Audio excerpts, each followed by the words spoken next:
आपके साथ स्वाति मिश्रा। हिंदुस्तान में जातिगत द्वेष फैलाने के लिए आए दिन वामपंथियों और अलग अलग संगठनों द्वारा कई प्रकार के हथकंडे तो अपनाए जाते हैं। ये मामला है हमारे ही हिंदुस्तान से जुड़े बौद्ध धर्म का। जी हाँ, हर हिंदुस्तानी के मन में कभी न कभी एक ख्याल जरूर आता है कि जो बौद्ध धर्म जिसने जापान, वियतनाम समेत 1 दर्जन से भी ज्यादा देशों के अंदर राज धर्म का दर्जा प्राप्त किया है, वही वो अपनी खुद की मातृभूमि यानी हिंदुस्तान से क्यों खत्म हो गया। वही वामपंथी इस सवाल के जवाब में कटुता फैलाने का कोई मौका नहीं छोड़ते। उन्होंने इसकी पृष्ठभूमि ये रखी कि मौर्य वंश के आखिरी शासक यानी विहिद्रथ की हत्या कर दी गई। विहिद्रथ की हत्या पुष्यमित्र संघ ने की थी, लेकिन उन्होंने इस सत्य को इतना ही बताया जो कि जातीय द्वेष फैलाने के लिए काफी था। आज हम आपको बताएंगे कि क्या कुछ थी मौर्य वंश के आखिरी सम्राट की हत्या के पीछे की ऐतिहासिक पृष्ठभूमि, और आपको ये पूरा सच बताएंगे कि आखिर क्यों बौद्ध धर्म हिंदुस्तान से खत्म हो गया।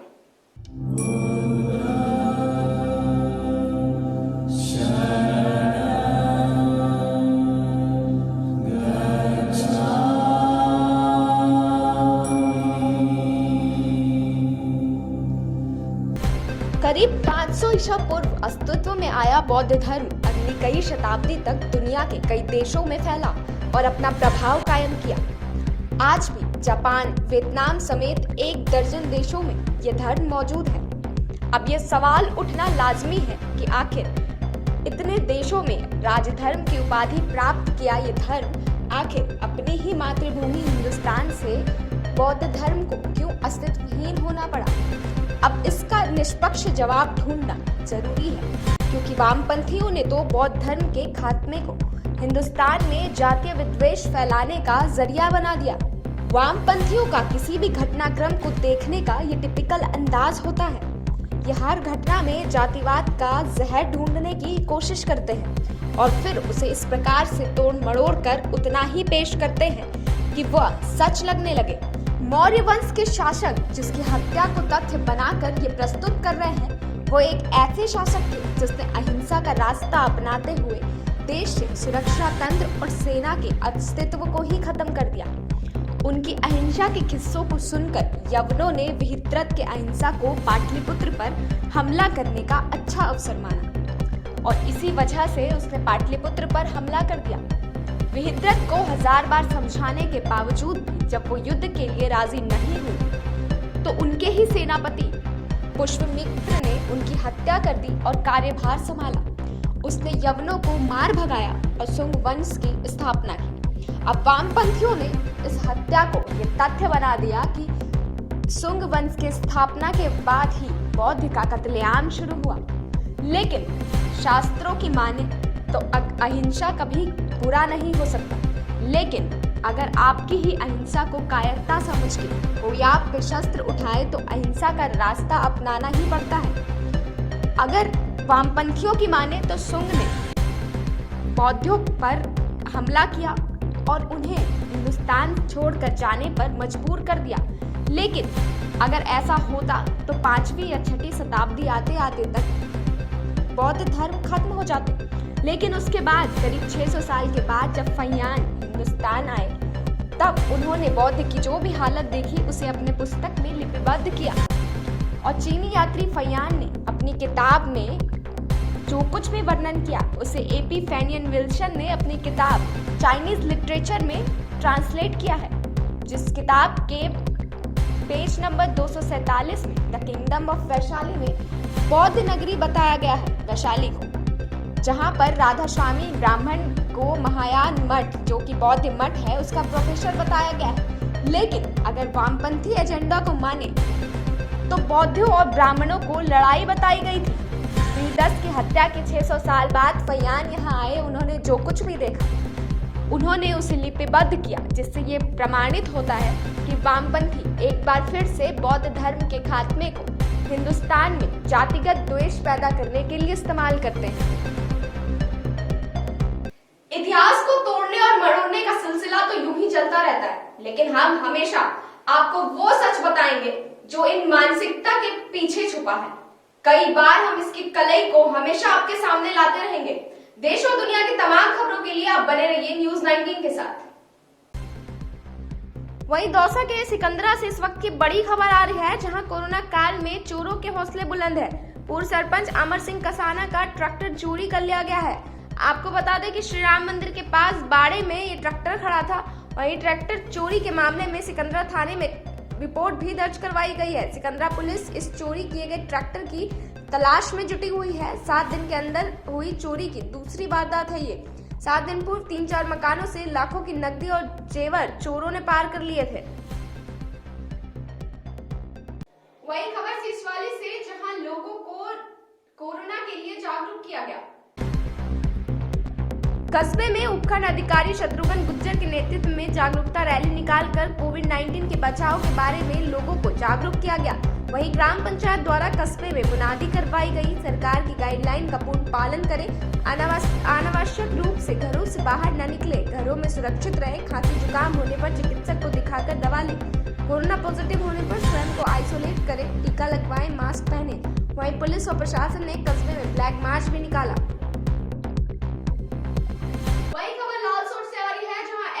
शराब के ठेके पे पहुंची और वहां पर 5,000 रुपए का जुर्माना भी लगाया है। दौसा जिले के उपखंड मुख्यालय स्थित रामगढ़ पचवाड़ा शराब के खुले ठेके की सूचना मिलने पर एसडीएम सरिता मल्होत्रा पुलिस जाब्ता के साथ शराब के ठेके पर जा पहुंची। कोरोना गाइडलाइन के विपरीत शराब के ठेकेदार संचालन ने शराब का ठेका खोल रखा था। एसडीएम सरिता मल्होत्रा की अगुवाई में थाना अधिकारी सुभाष चंद्र शर्मा के पुलिस जाब्ते ने शराब के ठेके पर ग्राहक नहीं मिलने पर संचालक को चेतावनी देते हुए कहा कि भविष्य में समय सीमा के बाहर अगर ठेका खुला मिला तो हमेशा के लिए सील कर दिया जाएगा। एसडीएम सरिता मल्होत्रा ने कोरोना गाइडलाइन की समय सीमा के बाहर शराब का ठेका मिलने पर शराब संचालक के ऊपर 5,000 रुपए का अर्थदंड किया गया है। वहीं खबर सिकंदरा से, जहां चौराहे पर सब्जी मंडी के सोशल डिस्टेंस की धज्जियां उड़ाई जा रही है। ये खबर है, सब्जी मंडी में बिना मास्क लगाए भीड़ में लोग घूमते हुए नजर आ रहे हैं। जी हां, आपको बता दें कि सोशल डिस्टेंसिंग की धज्जियां उड़ाई जा रही है। सब्जी मंडी के आढ़तियों की लापरवाही खुलकर सामने आ रही है। वहीं प्रशासन की ढिलाई भी कोरोना को बढ़ावा देती नजर आ रही है।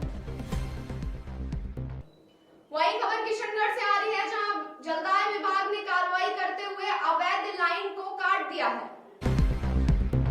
किशनगढ़ के निकट पाटन तिनोलिया ग्राम में जलदाय विभाग के कर्मचारियों ने बिसलपुर पाइपलाइन में लाइन से अवैध कनेक्शन लेकर पानी की चोरी कर रहे लोगों के कनेक्शन काटकर पाइपलाइन को दुरुस्त किया। जलदाय विभाग को बार बार मिल रही शिकायत पर कार्रवाई करते हुए जलदाय विभाग के कर्मचारियों ने अवैध कनेक्शनों को काटकर पाइपलाइन को सुचारू करवाया, ताकि ग्राम के अंतिम छोर तक पेयजल पहुंच सके एवं पीने के पानी की किल्लत से लोगों को राहत मिल सके।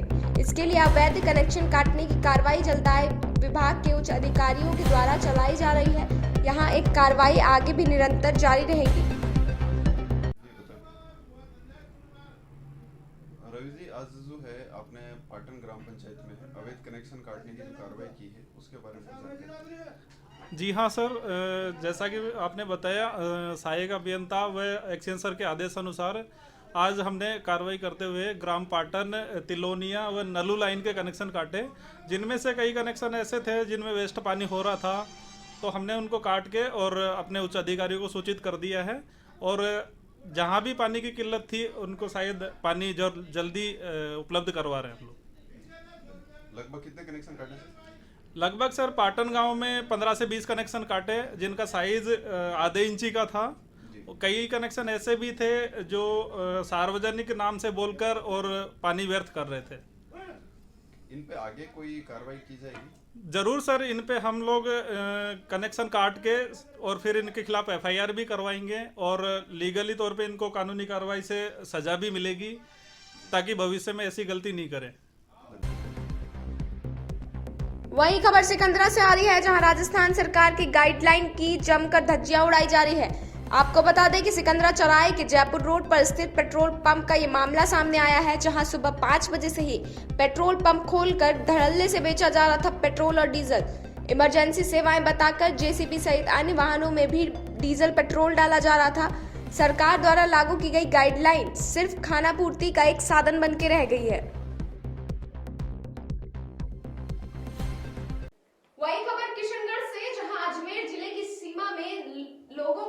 निजी वाहनों से प्रवेश नहीं दिया जा रहा।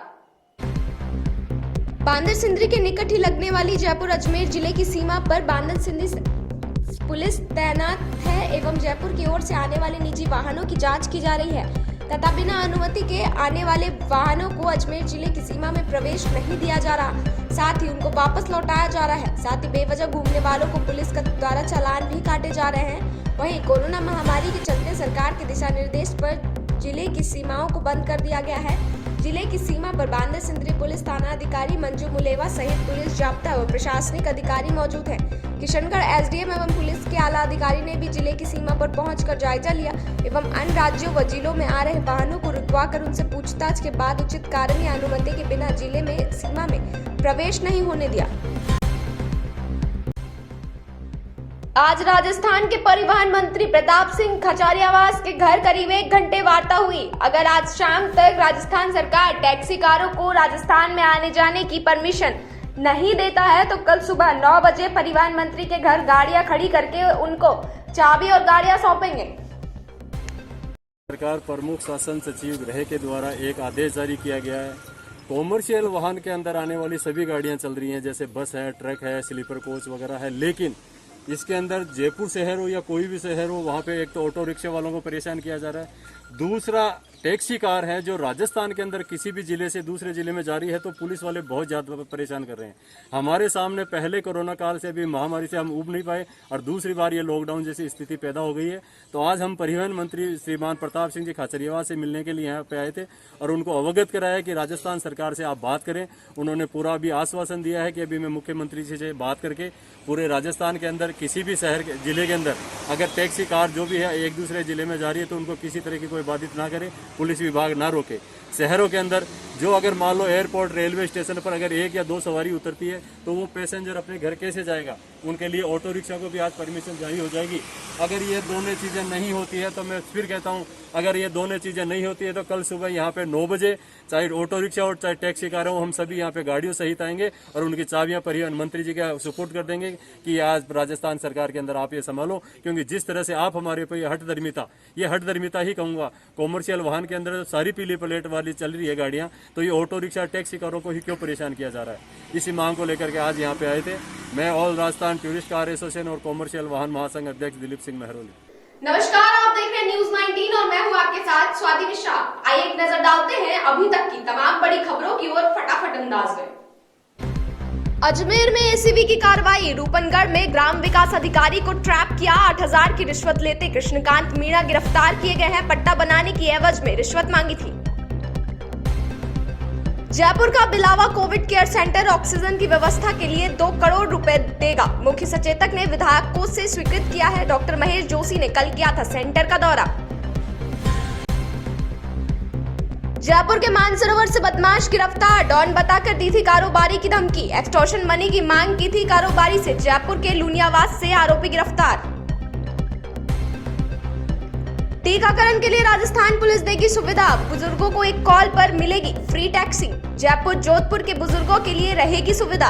हेल्पेज इंडिया और राजस्थान पुलिस की विशेष पहल। राज्य के 3 मंत्री लोकसभा अध्यक्ष से मिलने पहुंचे। एयरपोर्ट से सीधे पहुंचे ओम बिरला के निवास पर। मनसुख मंडाविया से मिलने का समय मिला शांति धारीवाल को। अन्य मंत्री मिलने का समय नहीं दे रहे। राज्य के 3 मंत्री धारीवाल, कल्ला व रघु शर्मा दिल्ली में। मंत्रियों की 12 बजे हर्षवर्धन, गडकरी व गोयल से वार्ता। ऑक्सीजन और रेमडेसिविर की कमी पर होगी बात। राजस्थान के हालत पर भी कराएंगे अवगत। कोरोना को लेकर जयपुर से खबर। अमर जैन अस्पताल में खोला जाएगा कोविड सेंटर। वैशाली नगर के अस्पताल में सेंटर खोलने की तैयारी। चिकित्सा विभाग की टीम जायजा लेने पहुंची। गहलोत सरकार के 3 मंत्रियों का समूह दिल्ली पहुंचा। शांति धारीवाल, बीडी कल्ला और रघु शर्मा दिल्ली गए हैं। मंत्रियों की 12 बजे केंद्र सरकार के साथ बैठक प्रस्तावित। केंद्रीय स्वास्थ्य मंत्री व अन्य मंत्री करेंगे मुलाकात। सरकारी गाइडलाइन की अवहेलना करना महंगा पड़ा व्यापारी को। तहसीलदार राहुल पारिक ने 11 बजे के बाद दुकान खोलने वाले किराने के होलसेल विक्रेता की दुकान को किया सील। तहसीलदार ने जूनिया गेट पर की कार्रवाई। कोरोना मरीजों के बढ़ने के बाद बढ़ी ऑक्सीजन की खपत। 3 माह पूर्व ऑक्सीजन की खपत थी लगभग 6500 सिलेंडर, अब ऑक्सीजन खपत बढ़कर हो गई 31,400 सिलेंडर। जामनगर में एयरलिफ्ट करके भी लाई गई ऑक्सीजन। खबरें फटाफट में अभी तक के लिए बस इतना ही। देश और दुनिया की तमाम खबरों के लिए बने रहिए न्यूज़ 19 के साथ। वहीं बांदीकुई के विधायक ने आज 34 लाख की लागत की 2 एम्बुलेंस को सामुदायिक स्वास्थ्य केंद्र को सौंपा है। आज सामुदायिक स्वास्थ्य केंद्र बांदीकुई में लोकप्रिय विधायक जीआर खटाना ने विधायक निधि के 34 लाख लागत की 2 एम्बुलेंस को सामुदायिक चिकित्सालय बांदीकुई व बसवा को सौंपा। विधायक महोदय द्वारा जहां बांदीकुई चिकित्सालय में चिकित्सा अधिकारी को एम्बुलेंस की चाबी सौंपी, वहीं बसवा के लिए एम्बुलेंस को हरी झंडी दिखाकर रवाना किया। इस अवसर पर विधायक ने कहा कि आज कोविड-19 नामक विभीषिका ने पूरे संसार को जकड़ लिया है। राजस्थान में भी स्थिति गंभीर बनी हुई है, इसलिए बांदीकुई में चिकित्सा सुविधाओं को विस्तार को प्राथमिकता देते हुए हमने इस क्षेत्र को सुदृढ़ बनाने का प्रयास किया है। हाल ही में बांदीकुई विधानसभा क्षेत्र में 2 नए सामुदायिक स्वास्थ्य केंद्र आभानेरी व गुड़ाकटला स्वीकृत किए हुए हैं और जहां चिकित्सक संसाधनों से जुटाया जा रहा है। आज विधायक मद के 34 लाख की लागत की 2 एम्बुलेंस जो बांदीकुई व बसवा सामुदायिक स्वास्थ्य केंद्र को सौंपी गई है, इससे इस संकट काल में आमजन को मदद मिलेगी। वही खबर लालसोट से आ रही है, जहां एसडीएम की कार्रवाई के बाद दुकानदारों में खलबली मच गई है। दौसा जिले के उपखंड मुख्यालय लालसोट में एसडीएम गोपाल जांगीड़ और पुलिस की संयुक्त कार्रवाई के जहां गैर अनुमत दुकानें खोलने वालों में खलबली मची हुई है, वहीं कोरोना गाइडलाइन के समय बाद में दुकान खोलने वालों पर एसडीएम गोपाल जांगीड़ की ताबड़तोड़ कार्रवाई से लॉकडाउन की धज्जियां उड़ाने वाले दुकानदारों के पसीने छूट रहे हैं। आपको बता दें कि सरकार के जन अनुशासन पखवाड़े के लगते ही लालसोट एसडीएम गोपाल जांगीड़ कोरोना महामारी को लेकर गंभीर बने हुए हैं और कोरोना गाइडलाइन की पालना नहीं करने वाले लोगों के खिलाफ ताबड़तोड़ कार्रवाई कर रहे हैं। वहीं आज लालसोट के सीआई राजवीर सिंह राठौर की अगुवाई में पुलिस ने 73 बेवजह घूमने वाले लोगों के चालान काटे, साथ ही 9600 रुपए का अर्थदंड भी किया। कार्रवाई के दौरान लालसोट एसडीएम गोपाल जांगीड़, अधिशासी अधिकारी सीमा चौधरी, एसीएम भूपेश मीणा, लालसोट सीआई राजवीर सिंह राठौर सहित नगर पालिका का दस्ता मौजूद रहा। सरकार द्वारा कोरोना की नई गाइडलाइन जारी करने के बाद भी दुकानदार नहीं कर रहे इस गाइडलाइन की पालना।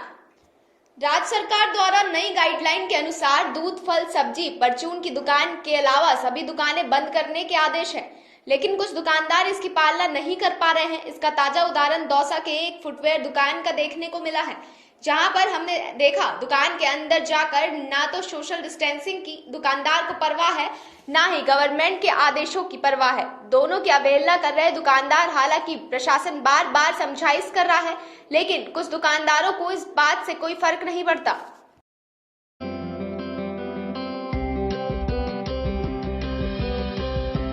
नमस्कार, आप देख रहे हैं न्यूज़ 19 और मैं हूं आपके साथ स्वाति मिश्रा। आइए रुक करते हैं न्यूज़ 19 के मॉर्निंग अपडेट्स की ओर।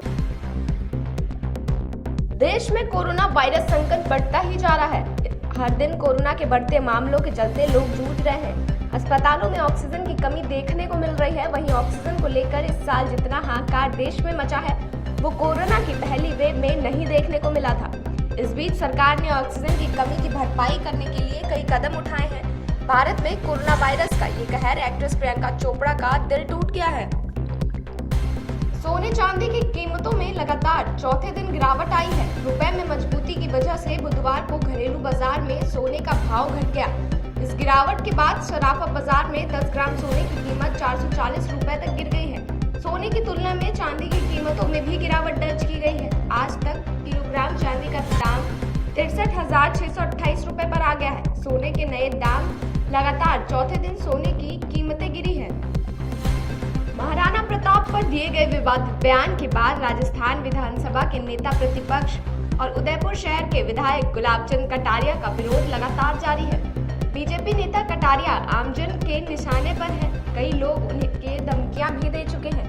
लगातार मिल रही धमकियों से परेशान होकर गुलाबचंद कटारिया ने उदयपुर में एफआईआर दर्ज करवाई है। कटारिया ने अज्ञात व्यक्ति के खिलाफ जान से मारने की धमकी देने का परिवाद उदयपुर रेंज के आईजी को डाक के जरिए भेजा है।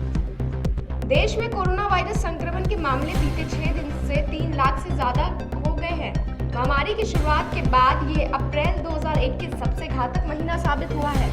इस महीने हुई मौतों का आधे से ज्यादा हिस्सा बीते एक हफ्ते में हुआ है। सप्ताह अंत में कम टेस्टिंग के बावजूद सोमवार को लगातार छठे दिन कोरोना के मामले 3 लाख पार कर गए और लगातार 7वें दिन मौतें 2000 से ज्यादा लोगों की हो गई। वहीं स्वास्थ्य और परिवार कल्याण मंत्रालय द्वारा जारी आंकड़ों के अनुसार देश में फिलहाल 28,82,204 पॉजिटिव केस हैं और 1,45,000 से ज्यादा लोग डिस्चार्ज किए जा चुके हैं। मंत्रालय द्वारा जारी किए गए अपडेट के अनुसार बीते 24 घंटे में देश में 3 लाख से ज्यादा नए मामले सामने आए हैं। पिछले मैच की हार को भुलाकर विराट कोहली की रॉयल चैलेंजर्स बैंगलोर IPL 2021 में बराबरी के मुकाबले में मंगलवार को दिल्ली कैपिटल्स के खिलाफ जीत की राह पर लौटने के इरादे से उतरेगी। RCB को पिछले मैच में चेन्नई सुपर किंग्स ने 69 रन से हराया था। दूसरी ओर दिल्ली ने रविवार की रात सनराइजर हैदराबाद को सुपर ओवर में मात दी। मॉर्निंग अपडेट्स में फिलहाल के लिए बस इतना ही। देश और दुनिया की तमाम खबरों के लिए बने रहिए न्यूज़ 19 के साथ।